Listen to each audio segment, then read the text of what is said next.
Welcome to Mock the Week. I'm Dara Breen. Joining me this week are Andy Parsons, Adam Hills and Ed Byrne, Chris Addison, Hugh Dennis and Stuart Francis.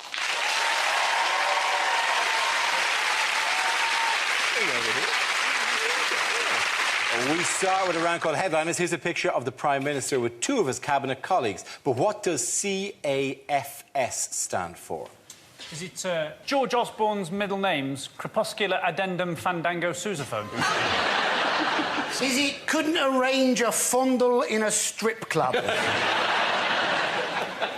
Cocky, aristocratic, foppish and smug.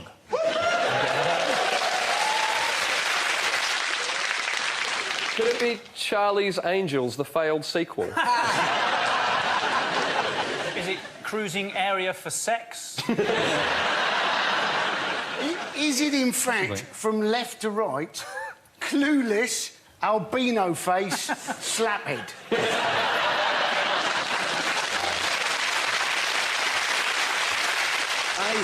That's just abuse, by the way, you're applauding there. That's not actual satire, that is just being rude about them. Is Cameron simply saying, crikey, a fox, splendid? It's written all over the toilets here. Is it Chris Addison Fancy Stewart? Okay, I'm going to move towards the correct answer, please. OK, is it Cameron apologises for sexism? Yes, it is. Well done, thank you very much. Cheers, there you go. Yes, the answer I was looking for is Cameron apologises for sexism. This is the news that Prime Minister David Cameron has apologised for a number of remarks he made in the House of Commons that were interpreted as being sexist. Speaking on the eve of the Conservative Party conference, he said he screwed up over his comments and must do better. The apology is seen as a way for Cameron to attempt to woo back female voters. Now, do we know what the incidents were? Yes, yeah. What he did was he said, apparently, to one of the MPs in the House, he said, calm down, dear. Yes. Now, that is a sad thing when you've got to basically impersonate Michael Winner. Meanwhile, George Osborne's behind him going, all we need to do is stimulate the European meerkat. He said he's apologised for them, hasn't he? And he's actually said now to woo women voters that he doesn't regard women as beneath him. He doesn't want them to do menial jobs like, you know, making tea, because he's got Nick Clegg to do that for him. So he doesn't need him. Yeah, he apologised later in an interview with the Sunday Times, it was, by claiming that, and these are his exact words, I'm not sort of one of the lads, actually, you know, one of my best friends. When I go out, it's no, I'm not explaining this properly. Even the fact that one of his best friends may have been a woman until he actually totted it up his head and went, no, I can't back that up. As the closest thing to a woman on this panel, Chris, is what Cameron said offensive? Speaking for the sisterhood. Cameron talked about his problems with women to Andrew Marr. Now, there is a man... Yes. Understand that. A man who took out a super injunction to try and prevent people talking about the fact he was having a fling with a journalist. And you're thinking, if you're going to have an affair, don't have it with somebody who writes for a living. Have it with Wayne Rooney. He is never going to write about it. You think Rooney has days when he's got to write down his own name, he has to check the back of his shirt, and even then he writes down 10.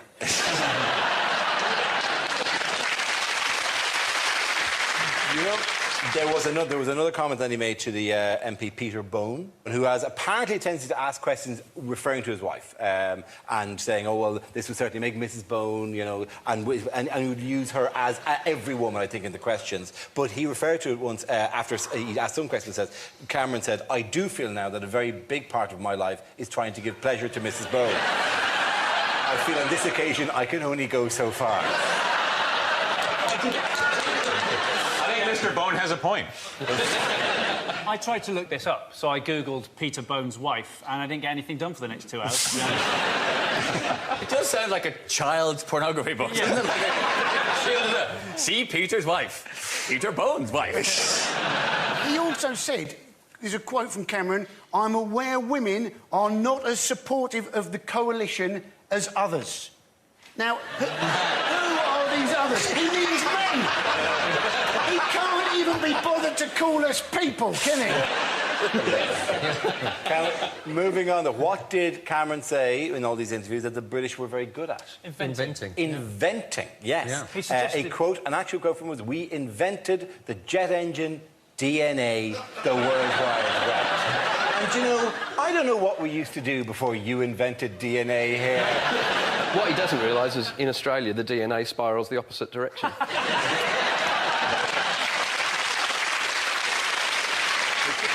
Well, then don't you just refer to it as and? It's also worth remembering you can invent something and not be good at it. Do you know what I mean? Like Britain also invented rugby and cricket. Yes. Who did win the last 2 Ashes? Yes.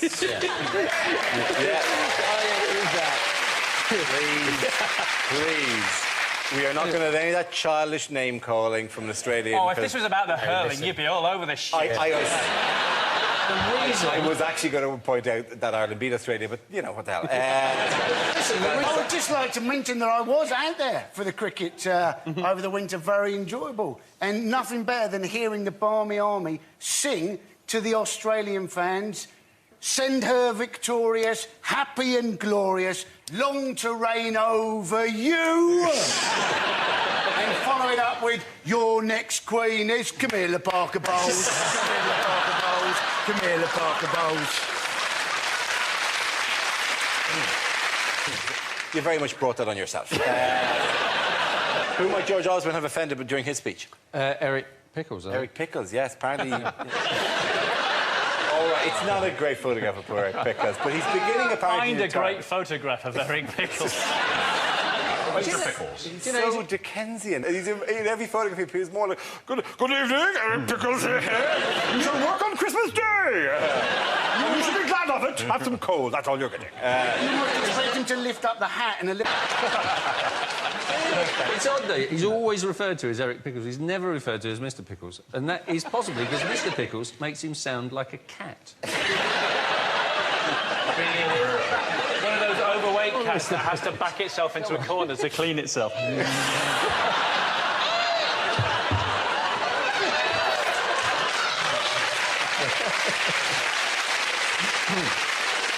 Moving on, please. Moving on. What is happening to the traditional police station? What was announced this week? It's closing. Well, no, they're not Well, they're not closing. all closed. They're You make closing it sound like there's public- one. There's one traditional police station, and we've decided to close it. Yeah, They're closing... it was planned as if they were getting rid of all the police. They're getting rid of the public counter, the place you go to get your passport photograph signed, whatever it is. Now you phone up and you use the automated phone system. You know, to what extent, it's not like phoning for cinema tickets. It's not like they're going to go, "Did you say London?" You're being stabbed. Press 2. Did you say there was a bugler in your house? No, not a bugler. If there is a bugler in your house, tell him to stop bugling. Bugling loudly in a house after 11 o'clock is an offence, and you may be arrested by the police. All right, send them! Basically, they should do with the police stations what they did with the post offices and just put them in branches of W.H. Smith. The officer will say to you, "Thank you very much for reporting this murder, ma'am. Just before you go, would you like a massive dairy milk for £1?" The grey area between what is an emergency and what is not an emergency. Are you going, "Ah, ah!" Emergency? Yeah. No, not emergency. Are you speaking really quietly because there's somebody in the house? Yeah. And you're like... I'm being attacked by the man from Lurpak Better. Yeah, that would be really weird as the guy from the Lurpak Butter Attack chat. You need to put him in a glass. I think I can hold him off until the heating kicks in.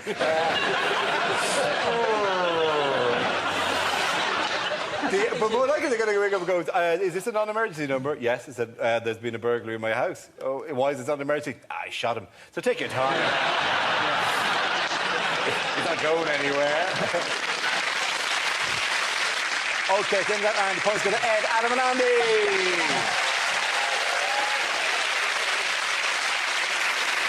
Now we play a round called Thinking Outside the Mocks. This game involves Stuart, Ed and Adam, so if you could make your way to the performance area, please.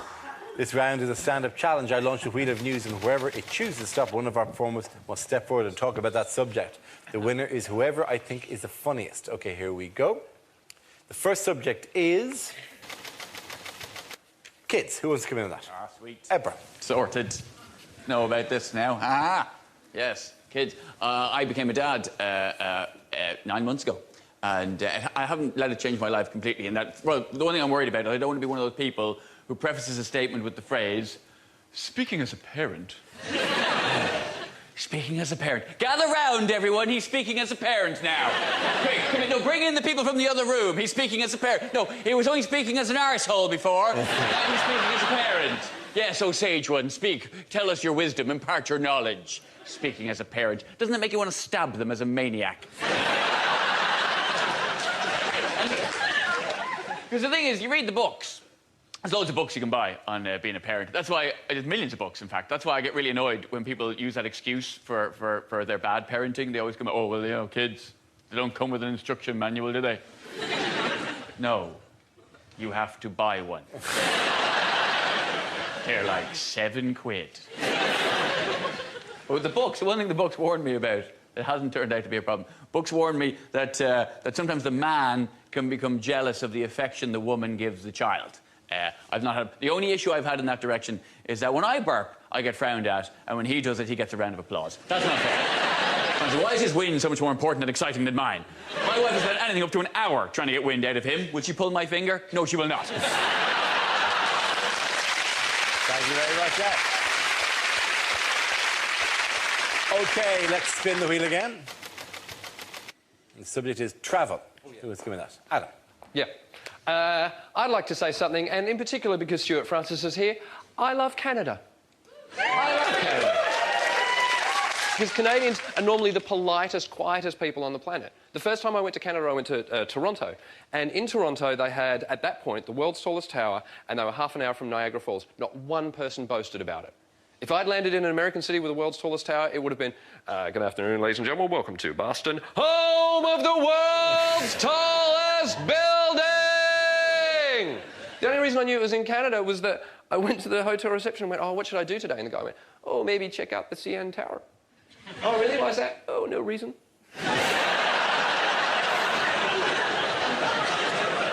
I just think you might like it. I got to the top, and it wasn't even a big thing. It was just a little plaque that went, CN Tower, world's tallest building. And I went back to him that night and went, it's the world's tallest building. And he went, oh, yeah, that's right. I thought you might like it. How do you feel about waterfalls?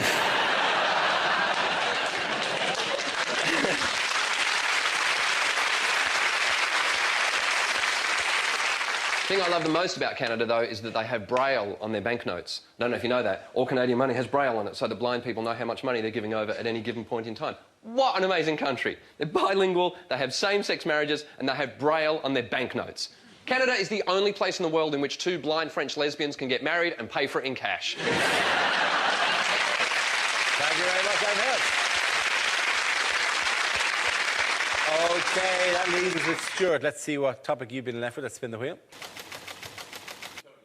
It's romance. That was terrific, by the way, Adam. Oh, thank you, Stuart. You're welcome.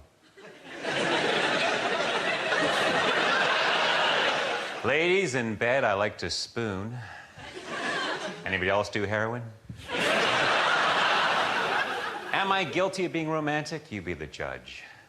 A bottle of champagne on ice, the dulcet voice of Luther Vandross fills the air. A trail of rose petals lead to a bed on which I'm lying naked. Bedroom door slowly opens and I whisper those three special words. Happy birthday, Dad.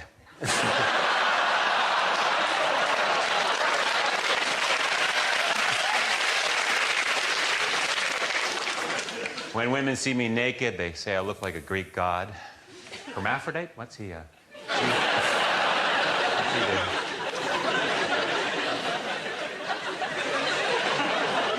like my women the way I like my skis, rented.